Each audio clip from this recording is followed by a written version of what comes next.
Buenas, ¿me escuchan? Hola Gustavo, ¿Cómo Hola, andan? Agus, ¿cómo estás? ¿Todo bien? bien, bien. Todo perfecto. Me alegro, me alegro.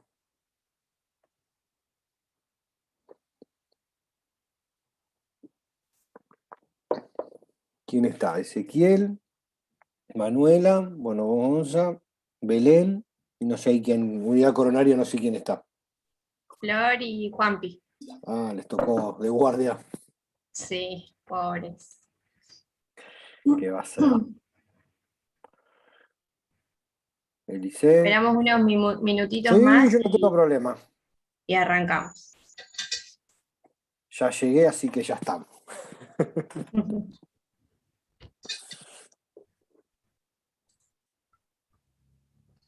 Ahí está Eli, que era la que faltaba. Ahora Total, estamos no todos. es muy larga la presentación. Bueno, cuando quieras, Gus, puedes ¿Ya empezar. estamos todos? Dale. ¿Sí?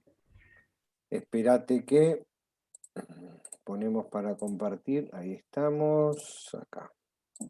Share. Bueno, ¿ahí lo ven?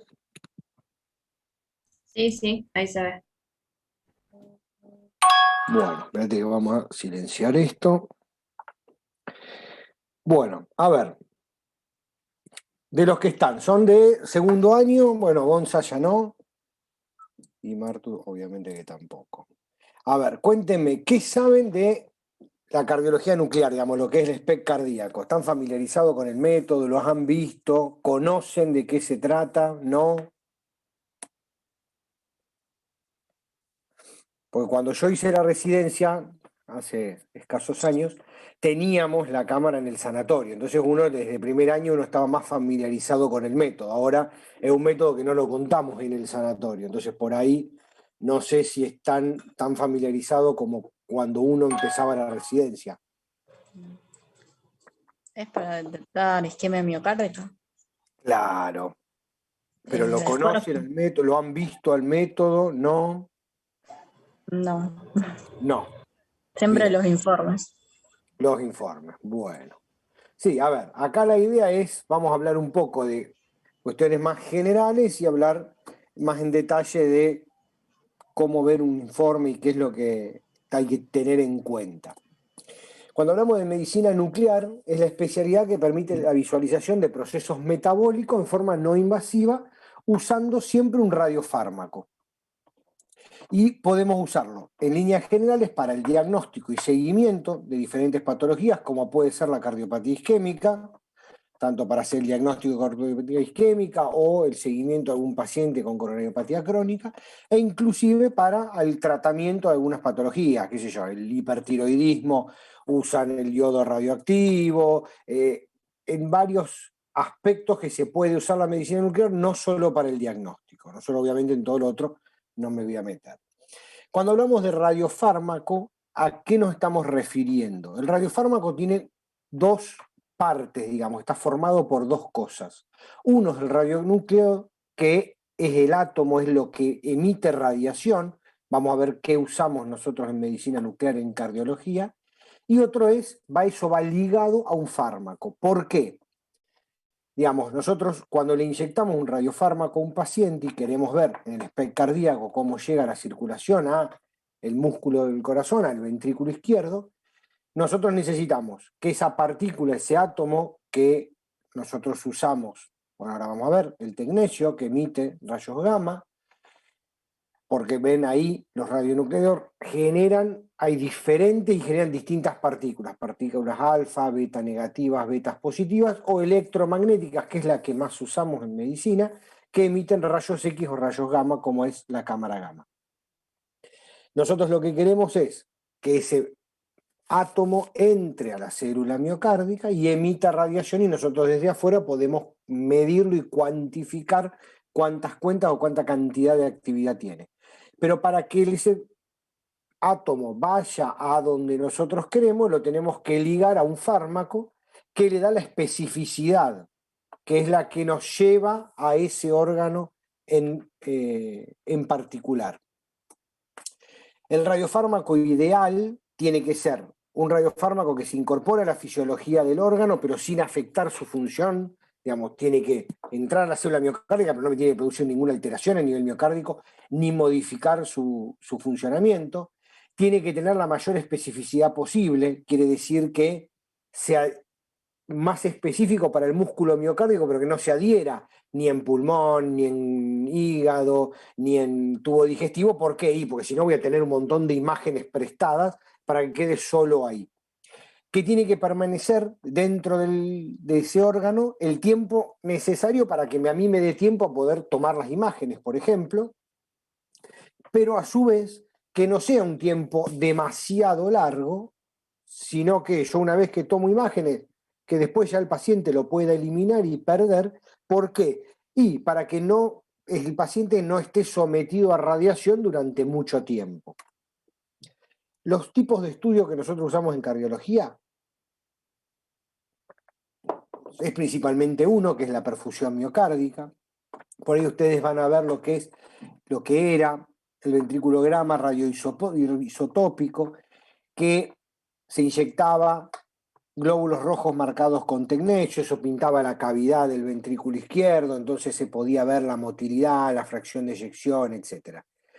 Eso era en la década previa, en la década del 80, previo al advenimiento de la ecocardiografía, de la resonancia. Entonces hoy nadie nos plantearíamos evaluar la función ventricular izquierda con un ventriculograma radioisotópico. Obviamente le pedimos un eco o si tenemos alguna duda, una resonancia que por ahí es más sensible y más específica. Sí nos vamos a abocar a lo que es la perfusión miocárdica, que nos va el motivo del que estamos obviamente acá. Todos sabemos que el paciente con enfermedad coronaria obstructiva presenta una reducción de la reserva del flujo regional. Quiere decir que a esa parte llega menos sangre donde tengamos la lesión. Cuando el flujo miocárdico regional está disminuido, lo podemos ver en la perfusión. Algo importante que nosotros tenemos que tener en cuenta es que cuando evaluamos en cámara gamma, nosotros no vamos a, digamos, no hay una cantidad de radiación mínima que tiene que emitir el miocardio en esa sección para decir, esto está isquémico o esto no. En realidad lo que nosotros evaluamos es desbalances de flujo. Vemos cómo llega todo el material al ventrículo izquierdo y donde hay menos comparado con una pared lateral o anterior, con una pared o con otra pared del miocardio, podemos decir, acá hay menos radioactividad, hay menos llegada del material radioactivo. Entonces lo que nosotros acá evaluamos es desbalances en el flujo, en tanto la coronaria derecha como la coronaria izquierda, dividido en sus dos ramas. Es como si fueran tres grandes segmentos, donde ahí evaluamos si es homogéneo la perfusión en esos tres segmentos o, en esas tres ramas, ese tres de árbol coronario, o hay cierto desbalance y en qué sector vemos más hipoperfusión o menos hipoperfusión. Entonces, el radiotrazador para estudiar la perfusión debe cumplir con algunas condiciones que tenemos. Como ya dijimos, la distribución tiene que ser proporcional al flujo sanguíneo, quiere decir, tiene que llegar dependiendo el flujo que llegue a esa región del corazón. La retención intracelular, el tiempo suficiente para que me dé a mí tiempo para poder tomar las imágenes sin cambiar la distribución, quiere decir que no tenga, que ahora vamos a ver que el talio tenía redistribución, digamos, vos hacías el esfuerzo, inyectabas al paciente, llegaba el material, algunas zonas más, unas zonas menos, las que estaban isquémicas, pero si nosotros dejábamos el reposo del paciente 3 o 4 horas, el talio salía del miocardio, de la célula miocárdica y se redistribuía a todas las zonas dependiendo del flujo que teníamos.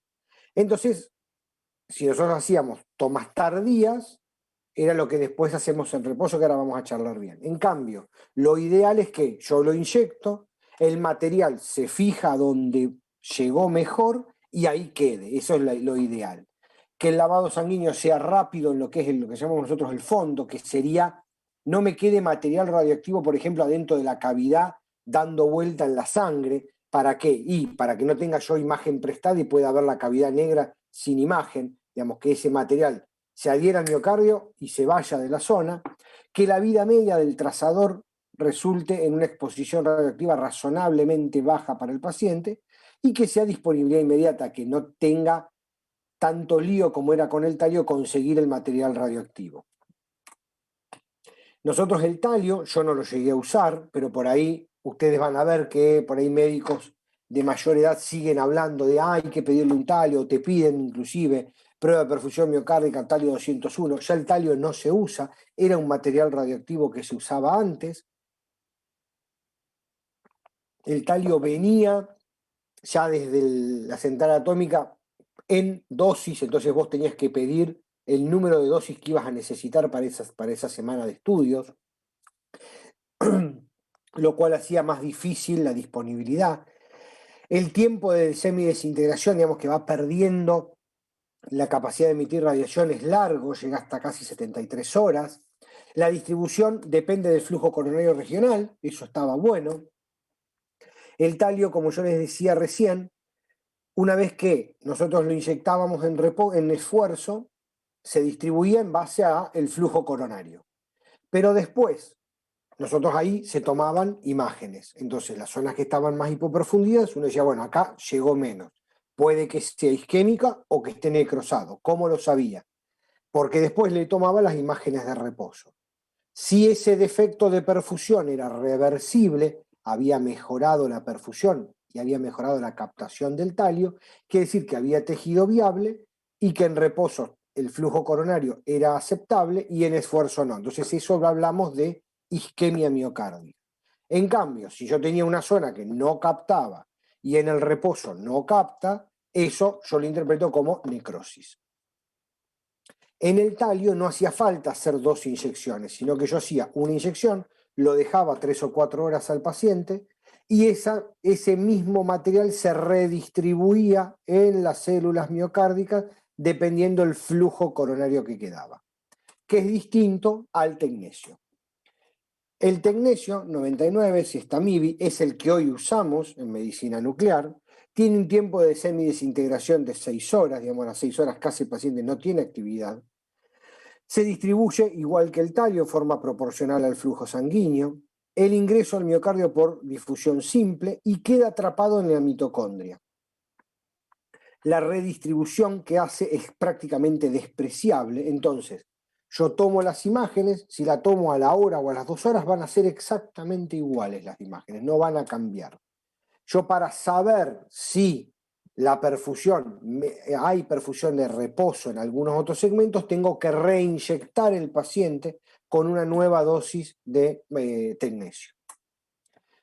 Entonces, como decimos, ahora después vamos a ver bien los protocolos para que entiendan mejor cómo es la dinámica, pero yo lo que quiero saber y evaluar es el paciente ante un estrés, tanto físico como farmacológico, cómo es la reserva de flujo coronario que tiene todo el ventrículo izquierdo. Entonces, las pruebas que yo hago de estrés pueden ser o el ejercicio, que es como si fuera una ergometría, o estrés farmacológico para simular esa ergometría en pacientes que no lo puedan hacer. Con respecto a la prueba de esfuerzo, claramente es la más utilizada y es la que nosotros preferimos hacer. El flujo coronario hay que siempre acordarse que puede ser inclusive normal con estenosis menores al 75%. Puedo tener lesión de un único vaso de un 75% y eso no me va a dar alteraciones en el flujo coronario. El incremento de la demanda de oxígeno por el ejercicio produce vasodilatación a nivel coronario, de las coronarias normales, y en los vasos enfermos esa reserva vasodilatadora se encuentra claramente disminuida. Entonces, al aumentar el consumo miocárdico de oxígeno y tener en algún sector una reserva coronaria menor, ahí es donde yo veo ese desbalance de flujo que yo les explicaba que voy a poder evaluar con la perfusión miocárdica. Entonces, el mecanismo con el cual yo provoco la isquemia es por aumento de la demanda del consumo de oxígeno miocárdico y con una falta de incremento proporcional del flujo coronario por tener lesión coronaria. Las indicaciones es, obviamente, la detección de enfermedad coronaria obstructiva en pacientes con probabilidad de que tenga enfermedad coronaria intermedia alta. En los pacientes, un chico de 20 años que viene por un dolor y la probabilidad de enfermedad coronaria es baja, no le voy a pedir una cámara gamma, irradiarlo con mayor costo, etcétera, sino que le pido una ergometría. En los pacientes me puede ser útil en los pacientes en los que quiero estratificar el riesgo post-infarto agudo del miocardio. Ahí depende cuándo puedo hacerlo. En algunos centros se puede hacer previo al alta. No hace falta hacerlo en todos los pacientes previos al alta, sobre todo en los medios nuestros en los que tenemos acceso a la coronariografía y en la angioplastia primaria. Sí, por ahí en pacientes que vienen con un infarto, le hicimos trombolíticos y vos decís, bueno, previo al alta quiero ver si tiene isquemia o no tiene isquemia porque no lo estudié. Si yo ya conozco el árbol coronario, lo angioplastié y vi, no tiene mucho sentido porque no voy a encontrar isquemia en otro lado y no voy a tener tanto apuro. Previo al alta puedo hacerlo, pero siempre con una ergometría que llegue hasta la frecuencia cardíaca submáxima, tiene que pasar por lo menos 4 o 6 días post-infarto. En la evaluación temprana, en pacientes limitados por síntomas, digamos, tratar de llegar al mayor esfuerzo posible, pasados los 14 a 21 días, o en la estratificación del riesgo tardío, que es también una ergometría limitada por síntomas a las 3 o 6 semanas. La estratificación de riesgo en pacientes con enfermedad coronaria estable para definir si ese paciente es de alto riesgo o no para tratamiento de revascularización, es decir, el paciente que sé que tiene una angina crónica estable, le optimizo el tratamiento médico y quiero saber si con tratamiento médico sigue teniendo isquemia para saber si a ese paciente lo llevo a revascularización o no. Y en la estratificación de riesgo previo a cirugías no cardíacas en pacientes que tengan enfermedad coronaria conocida o pacientes de alto riesgo. ¿Cuáles son las contraindicaciones absolutas? Como sabemos, esto es igual que en la ergometría. Las contraindicaciones absolutas es en pacientes con una angina inestable de alto riesgo, pacientes con insuficiencia cardíaca descompensada, pacientes que tienen hipertensión no controlada, es decir, una presión arterial mayor a 200-110. Esperen que, ahí está. Pacientes que tengan una estenosis aórtica severa sintomática, en los pacientes que están cursando una embolia aguda de pulmón, los pacientes con miocarditis o pericarditis aguda, obviamente pacientes con disección de aorta, o hipertensión pulmonar severa, o que hayan tenido un infarto en menos de 4 días. Con respecto a las contraindicaciones relativas, igual que en la ergometría, la enfermedad de tronco coronario izquierdo conocido, la estenosis aórtica moderada, la hipertrofia miocárdica obstructiva, la miocardiopatía hipertrófica obstructiva, digo, asimétrica, la taquicardia o bradicardia significativas, los bloqueos AB de alto grado, claramente si el paciente tiene impedimento para realizar actividad física, o el paciente que tiene un bloqueo completo de rama izquierda o ritmo de marcapaso. ¿Y esto por qué? Porque esa disincronía septal que me da el bloqueo de rama izquierda cuando yo aumento la frecuencia cardíaca, sobre todo en pacientes que tengan en el esfuerzo una alta frecuencia cardíaca, primero, la parte del esfuerzo no me va a ser valorable si hay alteraciones o no isquémicas en la ergometría, porque sabemos que la sensibilidad en la ergometría del bloqueo de rama izquierda es muy baja. Y además, esa disincronía septal puede modificarme la perfusión en diástole y hacer en las imágenes un defecto de hipoperfusión apical, que lo solucionamos eso haciendo el SPECT con apremio farmacológico. Con respecto a la prueba de esfuerzo, cuando la finalizamos en forma temprana, que tenemos que detener la prueba, cuando el paciente presenta angina, cuando el paciente presenta disnea o fatiga severa, o ataxia, o mareos, o signos de hipoperfusión periférica, cuando obviamente el paciente está cansado y solicita detener la prueba, cuando es positiva por infradesnivel del ST o por supradesnivel del ST, al igual que la ergometría, que presenta episodios de taquiarritmias supra o ventriculares, cuando desarrolla un bloqueo completo de rama izquierda durante el esfuerzo, cuando la caída de la presión arterial sistólica es mayor a 10 milímetros de mercurio o tiene una respuesta hipertensiva exagerada en el esfuerzo. Bueno, ¿cómo vamos hasta acá? Que escucharme a mí es sumamente aburrido. ¿Alguna pregunta? Yo, si podés volver a decirlo de... Manuela. Manuela, sí. Lo que comentaste del bloqueo de rama izquierda y el marcapaso. Claro, cuando vos tenés un bloqueo de rama izquierda o un ritmo de marcapaso permanente, ese paciente tiene disincronía septal, disincronía de la punta ventricular izquierda. Si yo le aumento mucho la frecuencia cardíaca, esa disincronía es mayor, entonces puede haber, se supone que es por eso, por una alteración en la perfusión, que habría menor perfusión con respecto a la pared cuando nosotros después lo sincronizamos en el electro. Entonces eso nos lleva a que en las imágenes podés tener lo que simula una hipoperfusión apical, menor llegada del material radioactivo a la punta, y en realidad no es por lesión coronaria, sino que es por esa disincronía septal.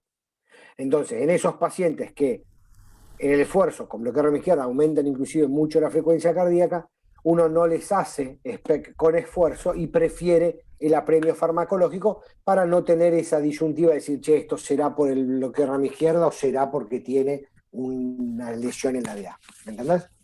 Perfecto, gracias. Después, con respecto al estrés farmacológico, lo consideramos una alternativa a la prueba de esfuerzo. Lo usamos en esos pacientes que no pueden realizar esfuerzo o bloqueo completo de rama izquierda. Bueno, ahora vamos a ver más adelante. Podemos usar dos agentes. Uno son los agentes vasodilatadores o catecolaminas. Los agentes vasodilatadores, la adenosina o el dipiridamol, lo que más se usa es el dipiridamol en nuestro medio. En las coronarias normales produce vasodilatación de las coronarias normales con el aumento del flujo y no así en las coronarias enfermas. En las coronarias que hay lesión coronaria no se produce aumento de ese flujo coronario por el dipiridamol. Entonces, nosotros al inyectarle dipiridamol al paciente, estamos creando ese desbalance de flujo que tanto les hablo, porque vasodilato las coronarias normales y no las coronarias donde hay lesión. Se administra, como le decíamos, en forma endovenosa a una razón de 0,56 miligramos por kilo de peso, y el efecto vasodilatador puede perdurar entre 20 y 40 minutos. Los otros apremios farmacológicos son las catecolaminas, la dobutamina, que realmente nosotros en cámara gamma no lo utilizamos mucho, sí es la que usan, por ejemplo, para hacer el ecoestrés. ¿Por qué? Porque aumenta la frecuencia cardíaca y la contractilidad del ventrículo izquierdo y de esa forma aumenta el consumo miocárdico de oxígeno.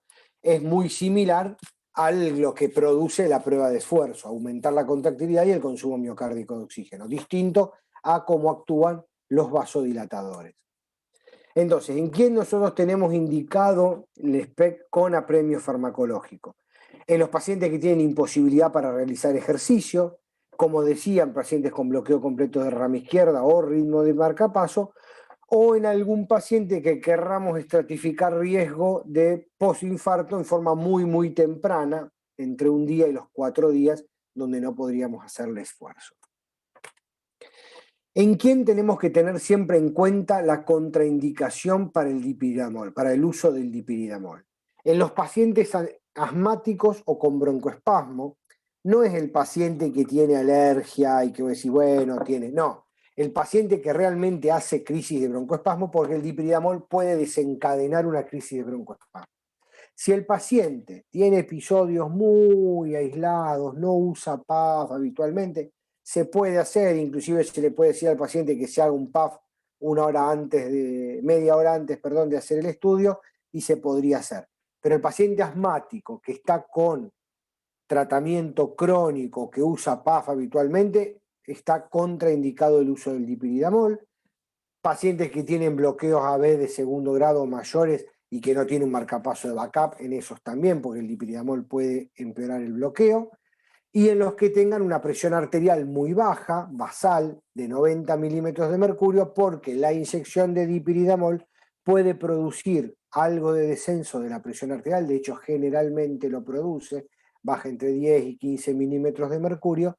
Entonces, si ya arrancamos una presión sistólica muy baja, no vamos a poder continuar con la prueba. ¿En quién terminamos en forma temprana la infusión, digamos, antes de terminar con esa dosis? En los pacientes que producen hipotensión severa, es decir, una sistólica menor a 80, en los que tienen un bloqueo AB asintomático, que desencadenan broncoespasmo o dolor precordial o infradesnivel del ST, tengan signos de hipoperfusión periférica. Lo que nosotros usamos en esos casos, que contrarresta el efecto del dipiridamol, es la aminofilina. se le hace una inyección intravenosa de aminofilina entre 125 y 250 miligramos y parremos con el dipiridamol. ¿Cómo vamos hasta acá? Párenme, porque yo hablo, pero párenme. Uno acá con la virtualidad no les puedo ver mucho las caras. Acá están los protocolos que generalmente se pueden usar. Puede ser de 1 o de 2 días. Lo habitual, y todos, creo que en Rosario todos estamos haciendo, protocolos de un solo día. ¿Qué quiere decir? Que el paciente va una sola vez. ¿Y cómo es el mecanismo? El paciente ingresa, se le hace la prueba de esfuerzo o el dipiridamol. Como le decía, el dipiridamol se carga en una jeringa y se va inyectando lentamente. Antes de terminar la prueba, idealmente 1 minuto o unos segundos antes de terminar la prueba de esfuerzo, de máximo esfuerzo, se inyecta el tecnesio marcado con el MIBI, perdón, que es el radiofármaco, digamos, marcado con tecnesio 99. El MIBI es el que tiene avidez por el músculo cardíaco y hace que lleva el tecnesio hasta el miocito. En el máximo esfuerzo se le inyecta entre 8 y 12 milicurí de tecnesio 99 con el MIBI, se espera entre media hora y 40 minutos. Como dijimos, no hay tanto problema de que hacerlo tan rápido porque sabemos que lo que entró al miocardio queda en el miocardio. Lo que sí se hace es mandarlo al paciente a comer algo. ¿Y por qué es esto de comer algo? Porque como también parte de ese MIBI, el tecnesio se elimina por vía hepática, si el paciente no come nada, y nosotros decimos que coma algo con grasa, ¿para qué? Para que vacíe la vesícula biliar. Porque si no, cuando lo pones en la cámara, te queda un lamparón ahí abajo del miocardio, muchas cuentas que es la vesícula, y necesitamos limpiar eso. Entonces le decimos que tome abundante líquido, que desayune algo con grasa para poder sacar del hígado el material radioactivo y nos queda más que nada el miocardio para poder verlo después. Después se vuelve a esperar, se lo reinyecta, ahí se lo manda a desayunar y se toman las imágenes post esfuerzo. Se espera de nuevo, se vuelve a inyectar con 25 a 30 milicurí, entonces ese material radioactivo va a distribuirse por el flujo en reposo. Y después volvemos a tomar imágenes de reposo. Entonces, la zona que antes no había captado porque había un flujo menor, si en este caso hay tejido viable, va a captar y ahí vamos a tener las diferencias que ahora vamos a ver en los gráficos. Los de 2 días es lo mismo, la diferencia es que en un día se hacen las imágenes post-esfuerzo y al otro día las imágenes en reposo solamente. Pero por una cuestión de practicidad, nosotros hacemos todo en un solo día. Los tipos de adquisición de imágenes. Hay las imágenes planares, yo tampoco las llegué a conocer, eran con los equipos viejos de cámara gamma que se tomaban en 3 incidencias, anterior, oblicuo anterior en 45 y oblicuo anterior en 70. Perdón, estoy dando una charla, cerra la puerta. Mi hijo. Cosas que pasan en la virtualidad. Y se veía la imagen como si fuera todo aplastada, la calidad de imagen obviamente no era buena, eso ya hoy ya no existe más. Y se adquirió ya en la década del 90, creo que era, 80-90, las imágenes con SPECT, que hay un detector que gira alrededor del paciente y se adquieren entre 32 y 64 imágenes y después hace una reconstrucción tridimensional del ventrículo izquierdo.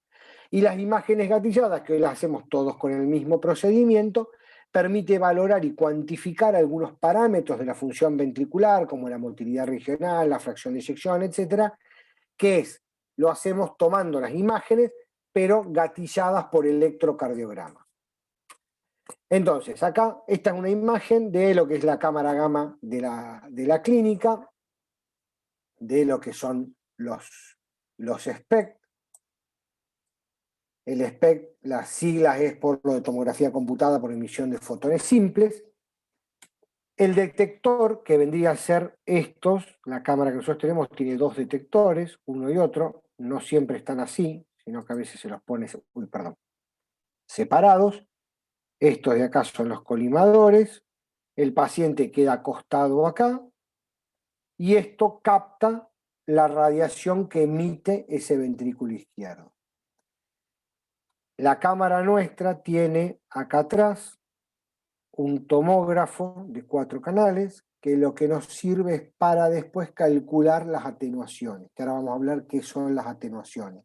Lo que hace acá el tomógrafo es medir todo lo que tiene frente al corazón, el diámetro de la pared. Entonces, en los lugares donde, por ejemplo, en las mujeres, tejido mamario, o en el hombre el diafragma, si es más gordo, etc., es como que dice, che, ojo que acá hay mucho más tejido interpuesto, entonces el software corrige esas atenuaciones, porque obviamente al tener más tejido interpuesto, cuando yo lo mido con el equipo, voy a tener menos cuentas, porque algo más de radiación se perdió al pasaje por ese pedazo de tejido.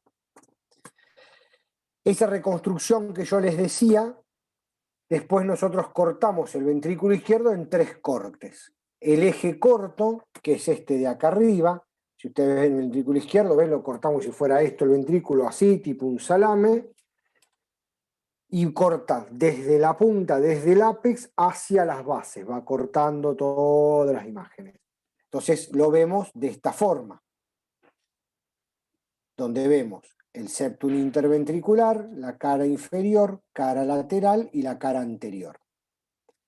El eje largo vertical está cortado así, el ventrículo, como muestra la figura de acá, va desde, los cortes empiezan en el tabique interventricular y va cortando hasta el septum, hasta, perdón, la cara lateral. Y vemos de esta forma, esta C invertida, que es la cara anterior, la punta y la pared inferior. Y después el eje largo horizontal, que está cortado así, como lo ven en el gráfico. Desde la cara inferior va subiendo los cortes hasta la cara anterior. Entonces lo vemos en esta herradura. Vemos el septum interventricular, la punta y la cara lateral. Esto es las imágenes como nosotros los vemos y como ustedes lo van a recibir. Ustedes van a ver, siempre arriba ponemos las imágenes de esfuerzo, posesfuerzo, reposo, posesfuerzo, reposo, posesfuerzo, reposo. Eje corto, el eje largo y los 2 ejes largos. Como les decía, ¿ve? Esta es la punta, ve que se ve bien la puntita, y cómo lo vamos cortando y empieza a aparecer la cavidad, el agujero del medio es la cavidad, hasta las bases. Acá lo mismo, desde el tabique hasta la cara lateral, ve cómo empieza a aparecer la cavidad, cara anterior, la punta, cara inferior, de uno y de otro, y acá lo mismo desde las bases, desde la cara inferior, perdón, esto es cara anterior. ¿Ven el cursor, no? Porque yo estoy señalando con el cursor y Sí, Paula, ¿lo sí, ve? le ve. Entonces, acá lo mismo, cuando vas cortando, primero esto de acá abajo, que no se ve cavidad ni nada, porque es todo músculo lo que cortaste, y después al ir subiendo empieza a aparecer la cavidad. Bueno, ¿alguna pregunta hasta acá? Bueno, como les decía, las imágenes gatilladas, cuando nosotros hacemos las imágenes post-esfuerzo, va captando imágenes sincronizadas por electrocardiograma. Y entonces de esa forma hace toda una reconstrucción del ventrículo izquierdo, me olvidé poner acá la imagen de cómo quedaba. De esa forma nosotros podemos evaluar la motilidad global y regional del ventrículo izquierdo y podemos evaluar los parámetros del volumen de fin de sístole, volúmenes de fin de diástole, la fracción de eyección, además de la motilidad regional y global. Tenemos que tener en cuenta que el paciente tiene que estar en ritmo sinusal. Si el paciente tiene una FA, sobre todo una FA rápida, el equipo al no poder gatillarlo correctamente, podemos, cuando hace la reconstrucción, puede salir cualquier cosa y no vamos a tener datos fiables. Entonces, si el paciente está en FA, no hacerle el SPECT gatillado, porque después esos datos son de dudosa interpretación. Y el número de cuentas que tiene que tener tiene que ser adecuado. Si por esas casualidades el paciente se infiltró la vía, no llegó buena cantidad de material, etc., esa reconstrucción tampoco va a ser de buena calidad.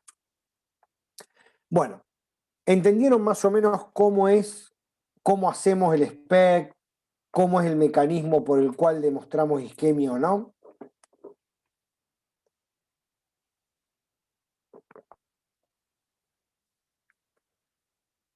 Nosotros, por ejemplo, ahora vamos a ver algunos ejemplos, pero si yo en el esfuerzo viera que acá no llega material, esto no está pintado de naranja, estaría de color oscuro, y acá sí lo tenemos, en el mismo corte acá adelante, esto no estaría pintado, y acá sí, uno dice, bueno, en esfuerzo hay una zona que no llegó tecnesio, en reposo sí, eso es lo que evaluamos como isquemia miocárdica.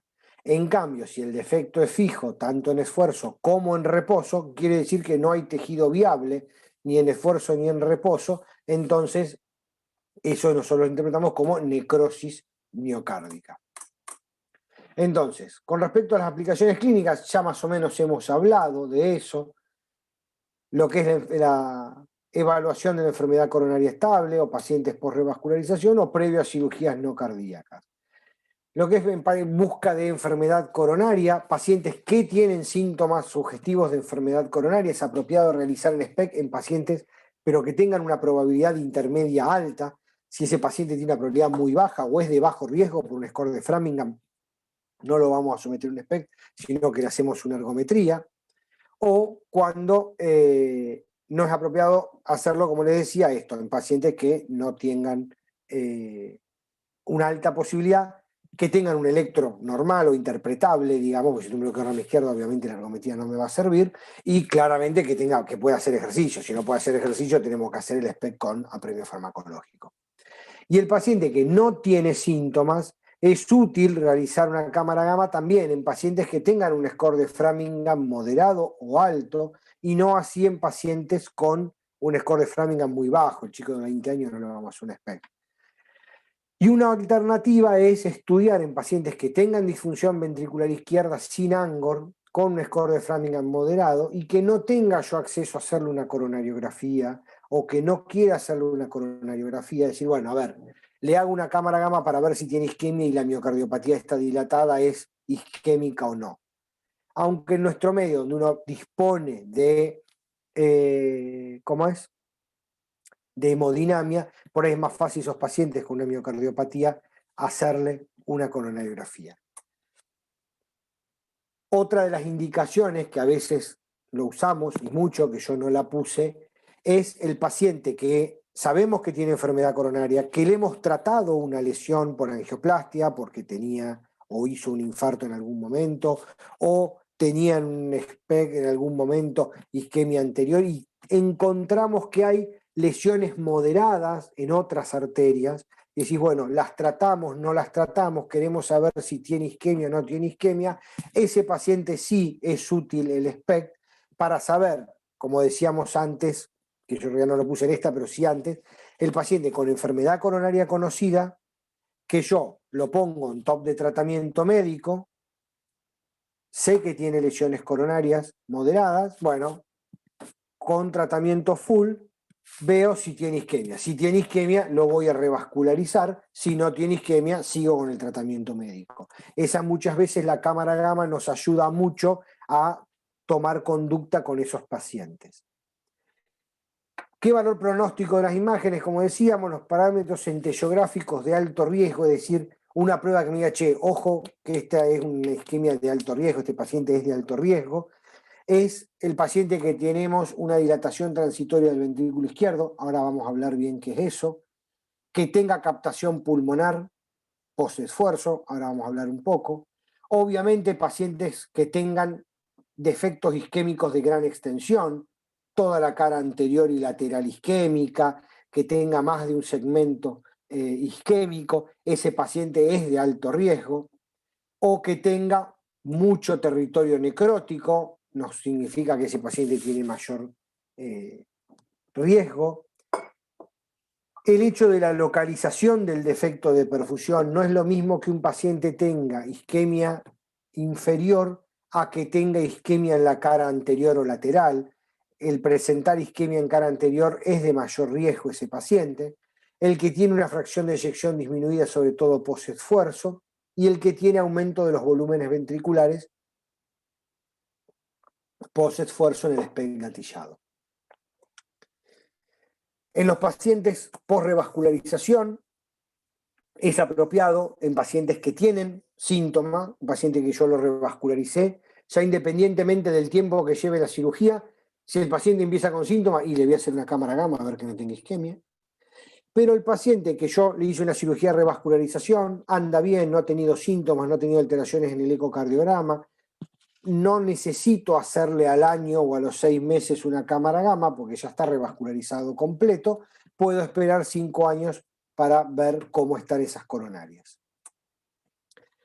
Y en pacientes que van a ser sometidos a cirugías no cardíacas y quiero estratificar el riesgo, es prudente hacerle un SPECT, sobre todo a pacientes que tengan historia de revascularización miocárdica previa, o pacientes de alto riesgo cardiovascular cuando van a ser sometidos obviamente a cirugías de alto riesgo. No le voy a hacer un SPECT por una cirugía de catarata, pero si el paciente va a una duodenopancreatectomía o una cirugía abdominal o lo que fuere, y es un paciente de alto riesgo, es prudente hacerle una cámara gamma previa para descartar que no tenga isquemia miocárdica. Entonces, cuando vamos a ver las imágenes, esto es lo que yo le decía de estos 2 puntos que siempre tenemos que tener en cuenta, que son signos importantes y algunos detalles que tenemos que nosotros tener en cuenta cuando vemos los estudios de perfusión. Uno es la captación pulmonar, que es esto que vemos acá, que en realidad no lo vamos a ver en las fotos que nosotros mandamos, sino lo vemos cuando se procesa el estudio. Cuando nosotros ponemos el paciente en la cámara gamma y vemos que además del corazón capta el MIBI en los pulmones, sobre todo post-esfuerzo y en reposo no lo hace, eso me está diciendo de que ese paciente ha tenido disfunción ventricular durante el esfuerzo, que aumentó la presión de enclavamiento y por eso es que queda retenido algo de material radiactivo a nivel pulmonar. Entonces eso me dice que ese paciente es de mayor riesgo y está en correlación con enfermedad severa y difusa coronaria. Con respecto a la dilatación isquémica transitoria del ventrículo izquierdo, ¿qué es? Acá tenés unas imágenes de posesfuerzo y posreposo. Fíjense que la cavidad es mucho más grande en el esfuerzo que en el reposo. Esa dilatación de la cavidad, ¿ven cómo se ve mucho más grande? Obviamente estamos hablando del mismo corte, ¿no? No es que esto es más la punta y el otro es más la base. Estamos siempre en el mismo corte. Esa dilatación intraventricular en realidad se debe a isquemia subendocárdica, entonces el subendocardio quedó totalmente isquémico en forma difusa. Eso se relaciona con enfermedad coronaria difusa y severa. Una forma es verlo así, en forma subjetiva. Antes veíamos los gráficos y decía, mirá, ahí parece la cavidad mucho más grande. Hoy con los software que tenemos, el software mismo te calcula el área, te pone los cortes y te calcula la cavidad, y si el TID, por las siglas en inglés, es mayor a 1.2, quiere decir que en el esfuerzo la cavidad es mayor, eso es un signo de mayor riesgo, de un SPECT de alto riesgo. Otro punto importante a tener en cuenta para no cometer error y decir, está isquémico, es, por ejemplo, algunas variaciones normales que podemos encontrar, como es la caída o menor cantidad de cuentas en la porción superior del tabique debido a que el tabique muscular se fusiona con el tabique membranoso. ¿Qué es esto que vemos acá? Que si volvemos para atrás, ven en este SPECT cómo acá, por ejemplo, encontramos, que acá no está llegando material, ¿ves? Ahí, acá, en reposo tampoco. ¿Esto que tiene una necrosis del tabique? No. Esto es bien la parte superior del tabique, acuérdense que vamos desde la punta hasta las bases, Y acá está el tabique membranoso. Como no tiene miocardio, no se va a pintar. Entonces, esto no es un defecto de perfusión, es el tabique membranoso que estoy viendo. Por eso en este eje que vemos acá, lo mismo, ve que el tabique es más corto, la colita es más corta que la cara lateral, y eso también se debe a que acá está el tabique membranoso, acá no hay miocardio. Eso es una de las cosas a tener en cuenta. Y la otra es el adelgazamiento apical que a veces podemos tener. Ven el corte, si ustedes siguen la línea, debería ser más redondeadito. Y vos ves que acá hay una pequeña muesquita, tanto en esfuerzo como reposo. Y esto también es una variante normal. Esa muesquita apical no debe confundirse con defecto de perfusión. Eso siempre ténganlo en cuenta cuando interpretan algún espectro. Después, otra de las cosas a tener en cuenta es, por ejemplo, que la cara lateral siempre parece captar más cantidad, ve que se ve como más brillosa que el tabique cuando lo comparamos con el tabique. ¿Y qué quiere decir? Que esto está todo isquémico y la cara lateral no. Esto es normal y esto se debe a que el equipo cuando pasa por la cara lateral está más cerca de la cara lateral que del tabique. Entonces da la impresión de que tiene más cuentas la cara lateral que el tabique, pero es normal también.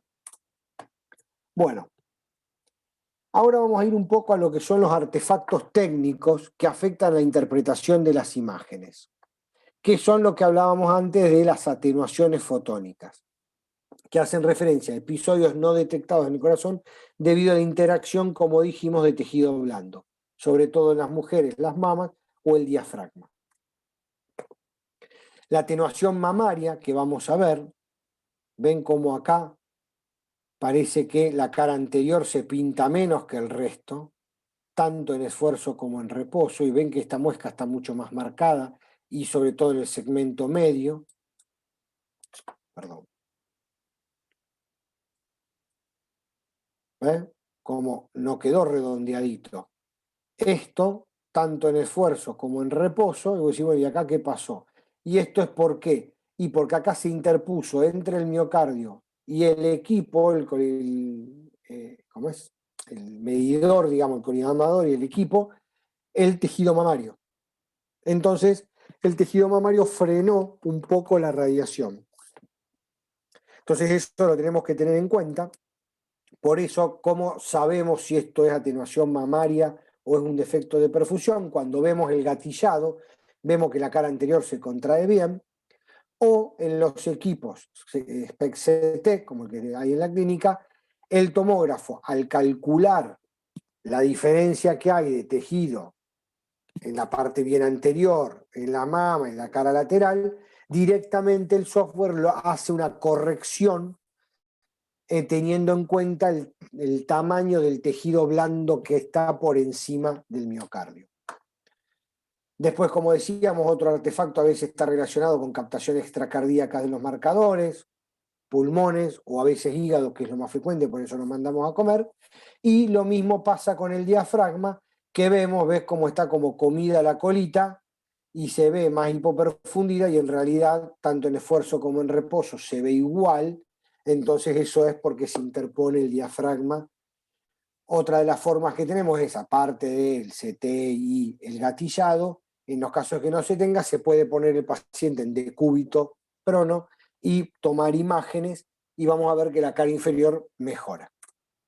Bueno, ¿los aburrí mucho?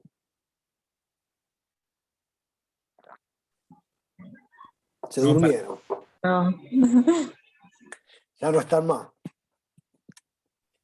Para nada, Gustavo. Bueno, a ver, ahora vamos a hablar, no sé si tiene alguna duda, ahora le quería yo mostrar algunas imágenes, ya estamos terminando, no sé ni qué hora es, perdónenme, ¿no? 8:20, bastante, podría haber sido peor. No sé si tiene alguna duda. Gus, te hago una consulta. Sí, ¿quién habla? Gonzalo. Gonzalo. Al paciente que ya le conoces el árbol coronario y sabés que tiene lesiones moderadas y que le haces tratamiento médico. Sí. y le haces un SPECT de control Sí, y tiene isquemia, ¿a ese paciente lo mandás a cinecoronariografía? claro. Digamos, a veces pasa. Vos tenés un paciente que o se estudió por alguna causa, inclusive pacientes que uno ya los ha estudiado, que vos lo estudiaste, o porque hizo un síndrome coronario agudo y le trataste la circunfleja. Entonces Fernando, ¿cómo es? O Pedro te dicen, che, mirá, tiene lesiones moderadas en la DA. Bueno, no le vas a tratar en ese momento esa DA, lesiones moderadas. ¿Qué hace? Vos le ponés un top de tratamiento de su cardiopatía isquémica en prevención secundaria, betabloqueante, aspirina, estatina, bla, bla, bla. ¿Y después qué haces? Bueno, yo lo que quiero saber, porque a veces tiene varias lesiones moderadas, entonces en realidad el flujo coronario está disminuido, pero no por una única lesión, sino por la sumatoria de las lesiones coronarias. Entonces, ese paciente que tiene lesiones moderadas, por ahí hay que tratarle la DA si a pesar del tratamiento tiene isquemia miocárdica. También nosotros tengamos en cuenta que nosotros acá en cámara gamma estamos evaluando perfusión y reserva de flujo coronario, que es distinto a ver las coronarias epicárdicas. ¿A qué me refiero?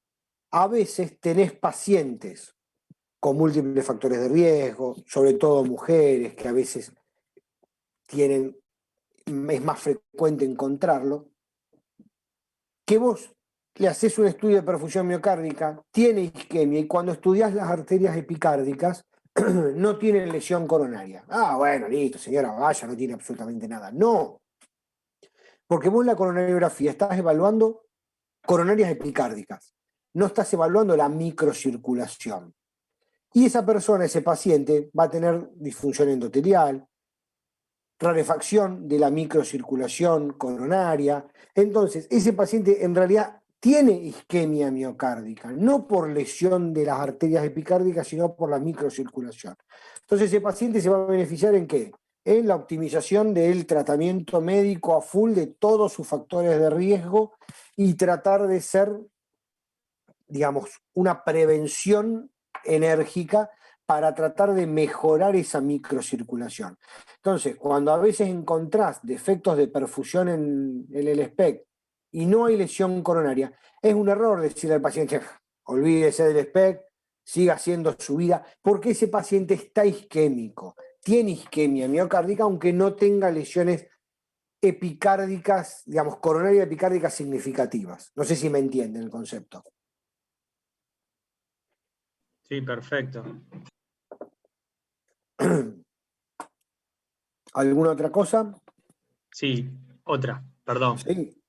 El histograma que se usa para la terapia de resincronización cardíaca, ¿se usa en el Sí. sanatorio, Aus? No sé, no tengo idea. Bien.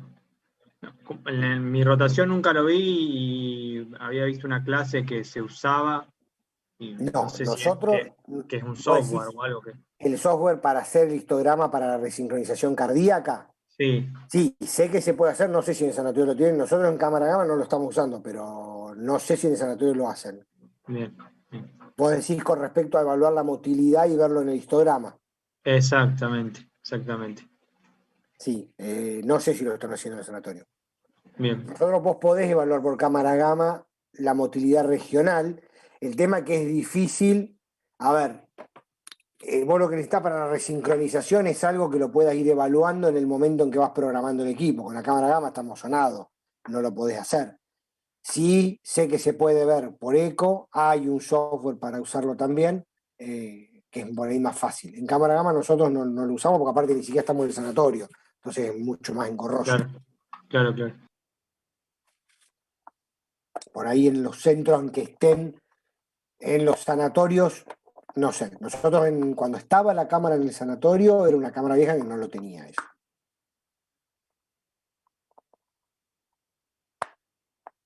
¿Alguna otra pregunta?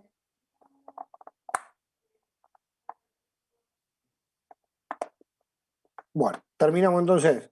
A ver, últimas casitos. Estos son casos que tuvimos estas últimas semanas. A ver, ¿qué les parece si yo les muestro esto? Estas imágenes. ¿Qué ven ustedes ahí?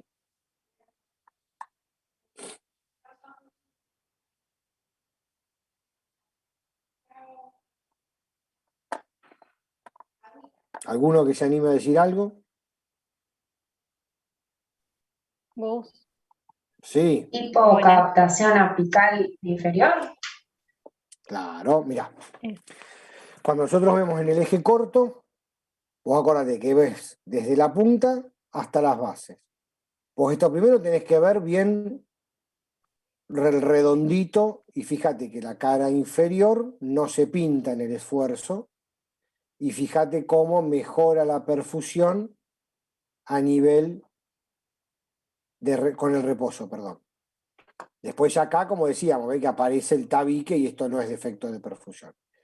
Acá, en el eje largo, acuérdense, desde el tabique hasta la cara lateral, lo mismo, ves cómo la cara inferior desaparece y mejora en el reposo.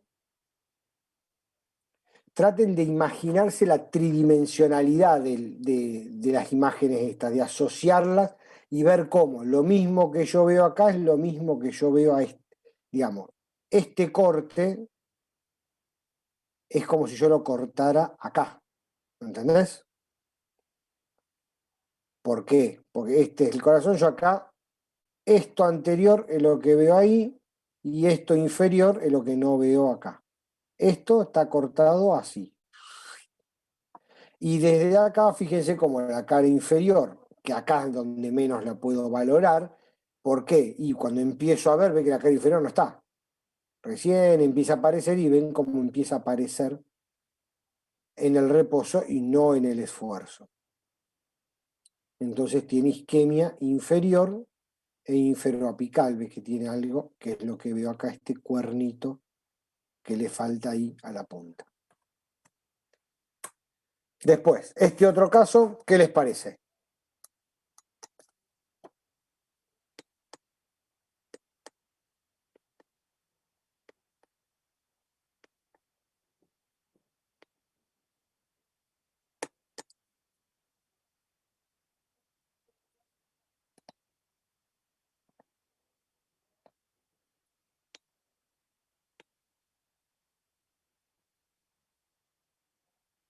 ¿Le ven algo? ¿No le ven nada?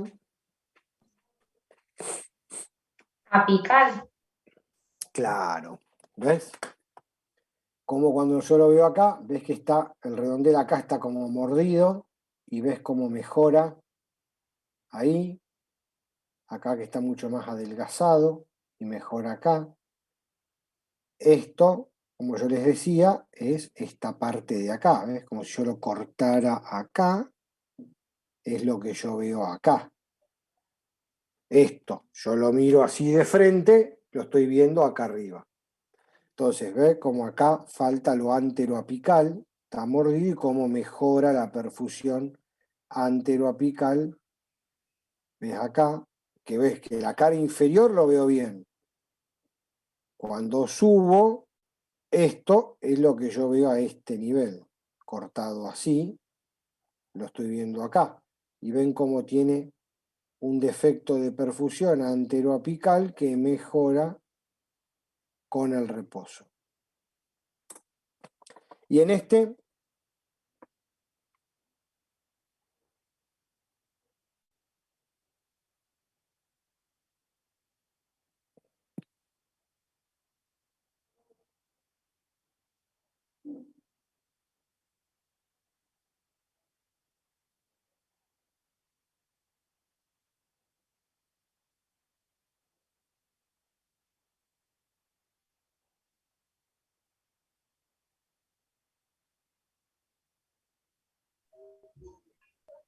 Apical inferior y algo de anterior también. claro, sobre todo lo que más tiene es todo lo que es acá, todo lo inferior, fíjense cómo está, todo hipocaptación inferior, con mejoría, lo inferobasal tiene muy poca mejoría, y inferoapical. ¿Ves? Lo anterior acá impresiona no tener mucho, pero fíjense que acá cuando nosotros lo vemos no tiene defecto anterior. Sí, lo inferior y apical, fíjense cómo mejora claramente la perfusión inferior e inferoapical. ¿Y este?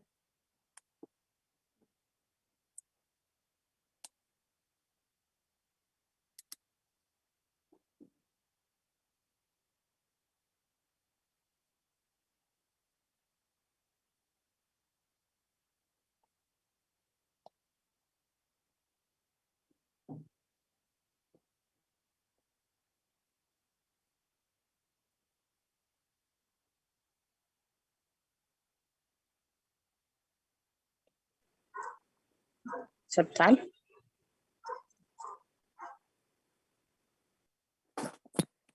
Este, vos decís por esto de acá. Esto acuérdense siempre que es la aparición del tabique membranoso. Fíjate, cuando vemos el septum, esto de acá es como si yo lo hubiera cortado acá. Entonces, esta colita, si tuviéramos isquemia septal, sería mucho más cortita que esta.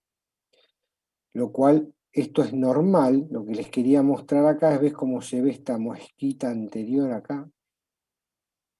Como si estuviera mordido, que esto es porque esto es de una mujer, esto no se hizo con CT. Entonces esto es un poco lo que es la atenuación mamaria apical, pues ya ves, parece que ahí tiene que estuviera más adelgazado y en realidad es la atenuación mamaria.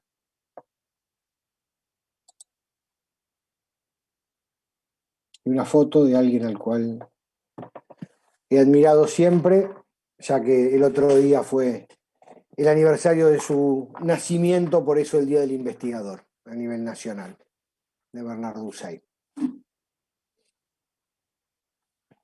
Bueno, no sé si tienen alguna pregunta, alguna cosa.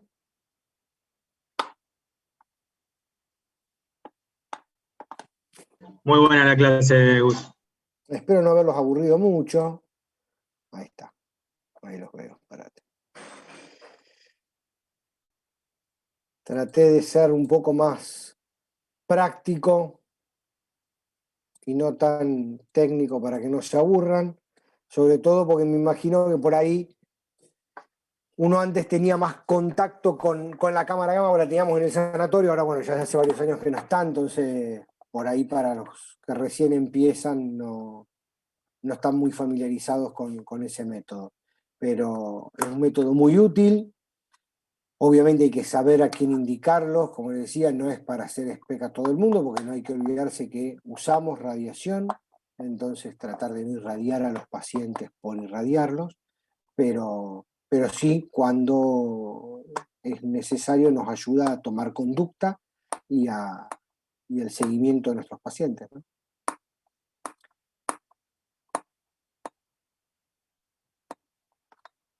Bueno, no sé si alguno quiere hacer alguna pregunta, algún comentario. Ya me sufrieron demasiado, ya casi una hora, demasiado. Una hora. Muy buena la Qué clase, horror, Gus. yo quería hacerla menos. Así que bueno, y ahora me tienen que sufrir en junio, ¿no, Martina? No, para nada. Es un placer escucharte. Sí, Después en tenemos junio. después tenemos que ver en junio porque me dijo de hipertensión, pero no sé qué temas quieren, así que después Está ultimando los datos, los detalles, Pedro. bueno, después entonces lo hablo con Pedro a ver qué quiere hacerlo. Así que bueno, me van a tener que sufrir en junio. Cualquier duda que tengan, bueno, algunos ya han estado rotando, bueno, Gonzalo y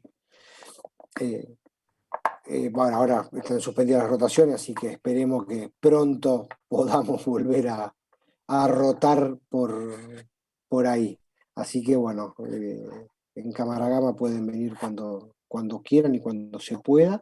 Y después, bueno, por hipertensión lo mismo, sé que en la clínica que les había ofrecido Diego no se podía, pero bueno, acuérdense que estoy en 10-24, así que ahí de Grupo Oroño también pueden ir a rotar cuando quieran. Gracias. ¿Estamos? Muchas Así que, gracias. bueno, éxitos y cuídense. Vos también. Gracias. Gracias. Chao. Chao.